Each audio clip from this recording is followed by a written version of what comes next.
ناظرین ایک دفعہ پھر آپ کو خوش آمدید ہے انوار رمضان جو خصوصی ٹرانسمیشن ہے K21 کی۔ اس وقت ہمارے ساتھ موجود ہیں ہمارے اسٹوڈیو کے اندر مولانا حسن رضا قادری صاحب جو معروف عالم دین ہیں، اور ہمارے ساتھ موجود ہیں جناب سعدیہ نواز صاحبہ جو بہت ہی اچھی نعت خواں ہیں۔ سب سے پہلے مولانا صاحب آپ سے گفتگو آغاز کرنے سے پہلے ہم سعدیہ سے چاہیں گے کہ آپ ہماری ٹرانسمیشن کا آغاز ایک بہت ہی خوبصورت اور بہت ہی اچھی نعت کے آپ کریں تاکہ جو ہے ہماری ٹرانسمیشن جو ہے وہ بہت اچھی جو ہے وہ ہو جائے۔ انشاءاللہ۔ علامہ سید محمد ریاض الدین سہروردی شاہ صاحب کا کلام۔ صلی علی نبینا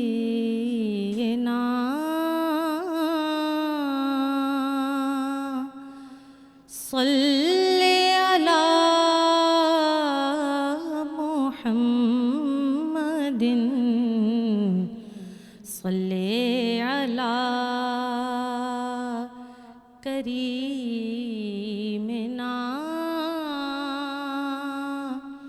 صلی علی محمد۔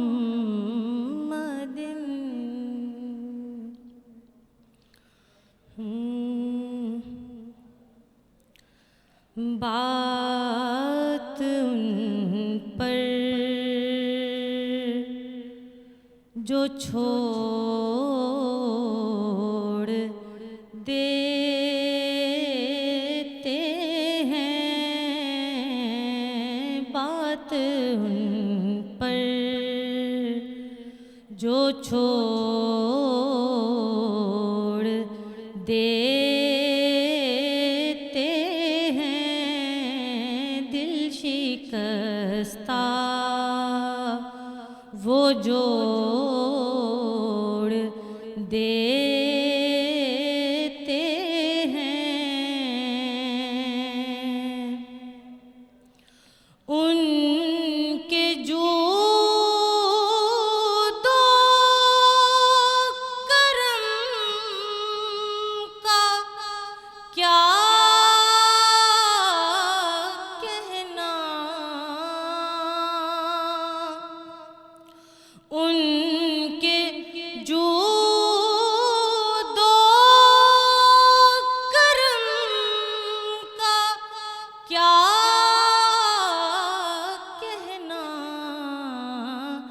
لاکھ مانگو کروڑ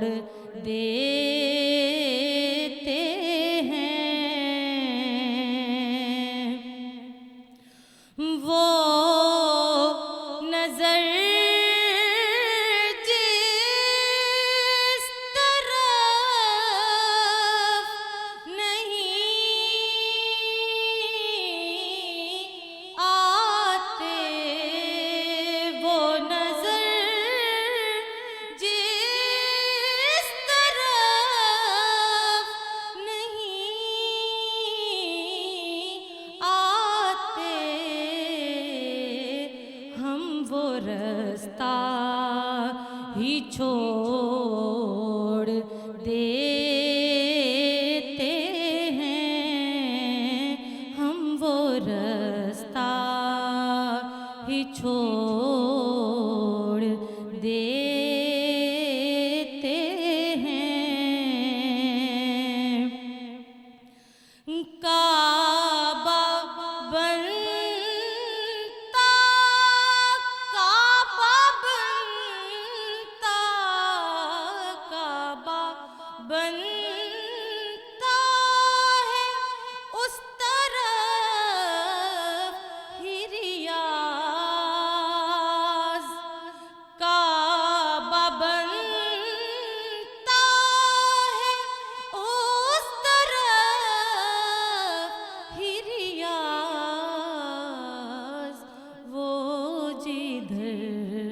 رخ کو موڑ دیتے ہیں، وہ جدھر رخ کو موڑ دیتے ہیں، بات ان پر جو چھوڑ دیتے ہیں دل شکستہ وہ جوڑ دیتے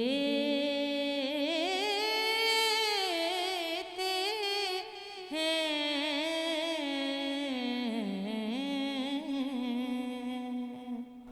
سبحان اللہ، سبحان اللہ سعدیہ، وہ نظر جس طرف نہیں آتے ہم وہ رستہ ہی چھوڑ دیتے ہیں۔ بہت خوب مولانا صاحب، بہت ہی اچھی انہوں نے نعت پڑھی اور بہت ہی اچھے اشعار تھے اس کے۔ سب سے پہلے سر پہلا رمضان ہے تو میں چاہوں گا کہ ہمارے ناظرین کو ایک دفعہ پھر ریمائنڈ، کیونکہ ہمارے ناظرین جانتے سب ہیں، پڑھتے سب ہیں، پورا سال ہے، مسلمانوں کا ملک ہے، اللہ رسول کی باتیں ہوتی ہیں پورا سال، نماز کی باتیں ہوتی ہیں، روزے کی باتیں ہوتی ہیں، حج کی باتیں ہوتی ہیں، لیکن خصوصی اس طرح کے جب ماہ رمضان کے ایونٹ آتے ہیں یا اس طرح کا مہینہ آتا ہے تو دل چاہتا ہے کہ دوبارہ وہ باتیں دہرائی جائیں تاکہ ہمارے نوجوان، بچے، بوڑھے جو ہم اپنی دنیاوی زندگی کے اندر مگن ہو جاتے ہیں اور بھاگم دوڑ اور افراتفری میں لگے ہوتے ہیں، جو کہیں باتیں کچھ رہ جاتی ہیں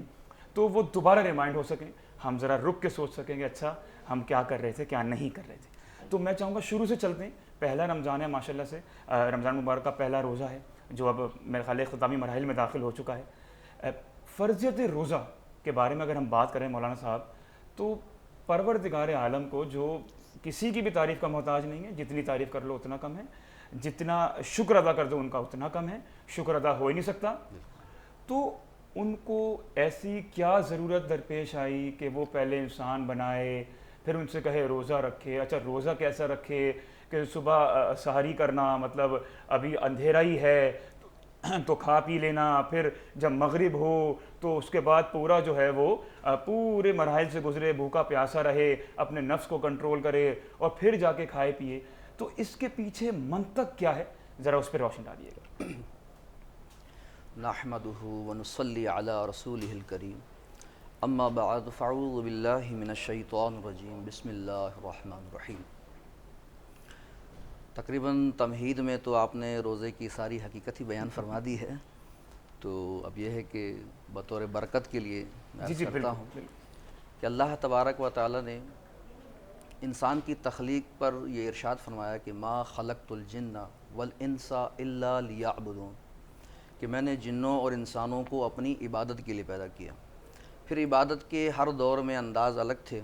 جیسے کہ ایک روزے کو ہی لے لیں تو یہ صرف ہم پر ہی فرض نہیں ہوئے، یہ جناب آدم علیہ السلام سے لے کر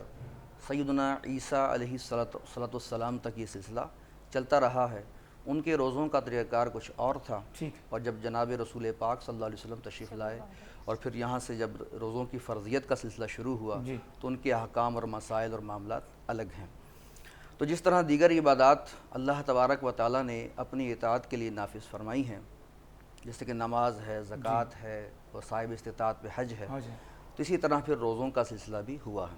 اب آپ نے پوچھا کہ اس کے پیچھے منطق کیا ہے اور یہ اتنا سارا جو اتنی مشقت کیوں کروائی جا رہی ہے، تو اس کی وجہ یہ ہے کہ اسلام کا جو بنیادی اصول ہی رہنمائی اور تربیت ہے، اور روزے کی حالت میں انسان کی بہت اچھی تربیت ہو جاتی ہے، اس کے جسمانی معاملات کے حوالے سے، روحانی اعتبار کے حوالے سے۔ آپ یہ دیکھیں کہ 11 مہینے تک ہم نہ جانے کیا کچھ کھاتے پیتے رہتے ہیں، جس کی وجہ سے ہمیں جسمانی کئی مسائل کا سامنا ہو جاتا ہے، اور اس کا واحد علاج یہی ہے کہ اب ان چیزوں سے رک جائے۔ تو اب اس پورے مہینے میں 30 دن ایک بہت پیارا پیریڈ ہوتا ہے کہ جس میں بندہ بہت ساری کھانے پینے کی چیزوں سے بچ جاتا ہے، جس کی وجہ سے اس کے جسم کو تھوڑا سا ریسٹ مل جاتا ہے اور فاسد مادے نکالنے میں اس کو آسانی ہوتی ہے۔ اسی طرح روحانی اعتبار سے آپ دیکھیں کہ روحانی اعتبار سے بندہ پورا سال نمازوں کا، دیگر ذکر و اذکار کا سلسلہ رکھتا ہے اور رکھنا چاہیے، لیکن قلبی اعتبار سے وہ چونکہ دنیا کے بہت سارے امور میں مصروف رہتا ہے، اپنے گھرداری میں، دیگر معاملات میں اور بہت سارے مسائل کے اندر وہ اپنے آپ کو مصروف رکھے ہوئے ہے، جس کی وجہ سے اس کا قلب جو ہے وہ رب تعالیٰ کی جانب جو ہے وہ مائل نہیں ہو پاتا پورے طریقے سے، جو اس کا ہونے کا حق پڑ جاتی ہے، اس کے اوپر پڑ جاتی ہے۔ اسے دور کرنے کے لیے ایک روحانی سلسلہ روزہ ہے کہ یہ جب روزہ رکھوایا جاتا ہے تو بندہ جو ہے وہ لا محالہ اپنے رب کی طرف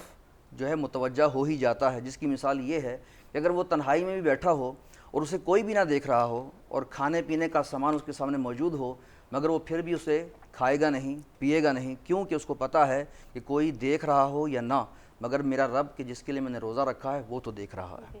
تو بندے کی توجہ، کیونکہ رب تعالیٰ کی توجہ تو بندے کی طرف ہے، لیکن رب تعالیٰ چاہتا ہے کہ میرا بندہ بھی میری طرف متوجہ ہو جائے، تو بندے کی توجہ کو رب کی طرف مبذول کروانے کے لیے رب تعالیٰ نے اس روزے کا سلسلہ رکھوایا۔ اچھا مولانا صاحب،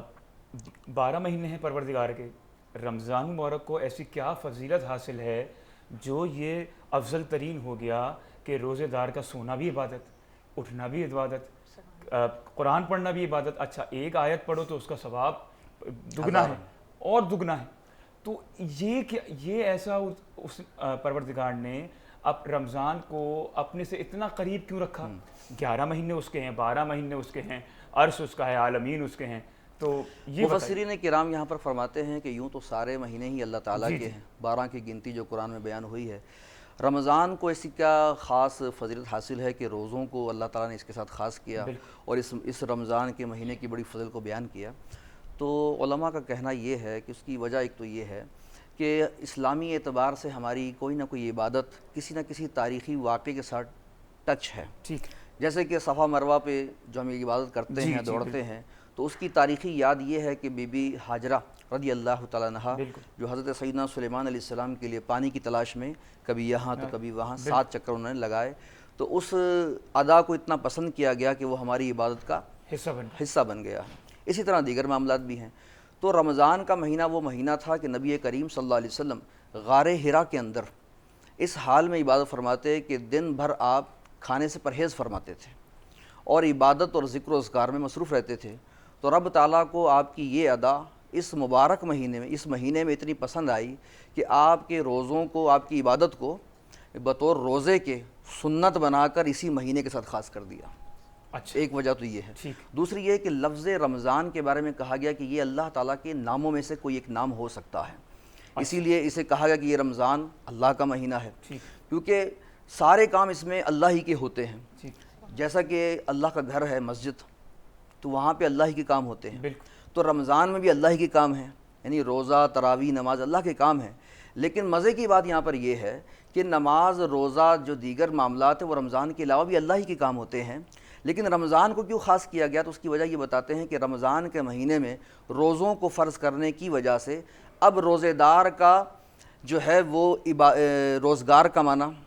کاروبار کرنا، تجارت کرنا، نوکری پہ جانا، تعلیم حاصل کرنا، دیگر کسی بھی خدمت خلق کے کام میں لگ جانا یا دنیاوی امور میں لگے رہنا بھی اللہ ہی کے کاموں میں شامل ہو جائے گا، اور ثواب اس کو ہی اور ثواب اسی وجہ سے اس کو ملے گا۔ وہ تو کہتے ہیں کہ یہاں تک کہا گیا ہے کہ روزے دار کے جو منہ سے بو آ رہی ہے وہ بھی جو ہے نا وہ بھی ثواب ہے، بالکل واضح آیا جی۔ اچھا مولانا صاحب، جب کوئی بچہ یہ بات سنتا ہے، نوجوان یہ بات سنتا ہے کہ روزے کے اتنے فوائد ہیں، رمضان مبارک کے اتنے فوائد ہیں، اتنی ساری خوبیاں بیان کی گئی ہیں، تو اب اگر وہ روزہ رکھے تو وہ ثواب کے لیے رکھے یا خوشنودی خدا کے لیے رکھے؟ یہاں کوئی کنفیوژن پیدا ہوتی ہے کیا، یا دونوں ایک ہی چیز ہیں کہ الٹیمیٹلی وہیں پہنچتی ہے وہ چیز بھی؟ دیکھیں، ثواب کا جو مقصد ہے نا وہ اللہ تعالیٰ کی خوشنودی ہی ہے۔ ٹھیک، یہ اس کی کئی پھر لوجیکل ہم باتیں نکال لیتے ہیں کہ ثواب الگ ہے، اللہ کی رضا الگ ہے۔ حقیقتاً ثواب جو ہے، جو بندہ ثواب کی نیت کرتا ہے تو اس کا مقصد یہی ہوتا ہے کہ اللہ کی رضا، اللہ کو راضی کرنا، اس کی خوشنودی کو حاصل کرنا۔ اب رب تعالیٰ کی طرف سے جو بندے کو اس بات پر، اس توجہ پہ جو انعام ملتا ہے اس کا نام ثواب ہے، اور اس کا کوئی حساب ہی نہیں ہے، جو اس نے ڈائریکٹ کیا ہے کہ یہ میں دیکھوں گا کہ یہ روزہ رکھا ہے۔ یہ تو ہماری مطلب ایک سوچ اور انسانی مطلب ذہنی ایک انداز ہے۔ مولانا صاحب آپ سے گفتگو جاری رکھیں گے، سعدیہ آپ ہمارے ساتھ موجود ہیں، تو آپ سے ہم ایک نعت سنیں گے، لیکن پہلے تھوڑا سا آپ یہ بتائیے کہ آپ کے بچپن کا رمضان کیسا گزرا ہے، آپ کے روزوں کی کس طرح آپ دیکھتی ہیں،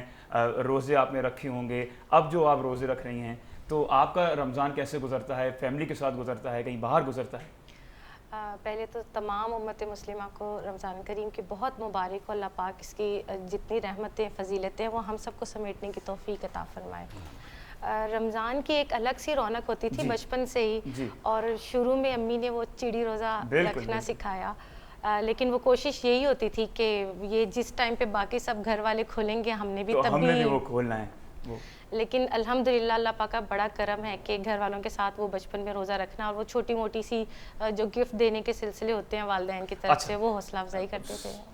سعدیہ، ایک آپ نے بڑا خوبصورت کلام سنایا تھا. جی آپ سے گزارش یہی ہے، ایک آپ سے ریکویسٹ یہی ہے کہ آپ ایک خوبصورت سا کلام ہمیں اور سنا دیجیے. جزاک اللہ. جی ضرور. جی، اور اس کے بعد پھر ہم بریک پہ جائیں گے، لیکن سب سے پہلے آپ جو ہے نا وہ ایک اچھا سا کلام سنا دیجیے. کب بگڑی بناؤ گے، کب در پہ بلاؤ گے، کب بگڑی بناؤ گے، کب در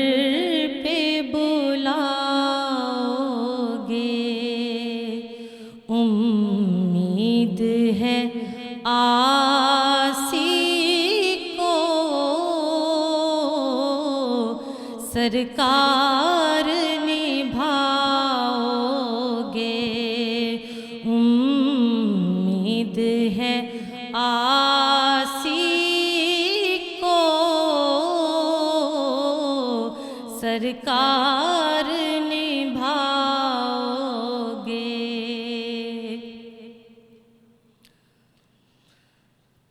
کب بگڑی بناؤ گے، کب در پہ بلاؤ گے، امید ہے آسی کو سرکار نبھاؤ گے.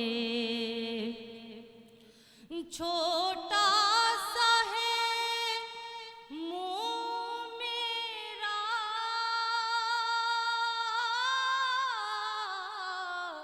پر بات بڑی.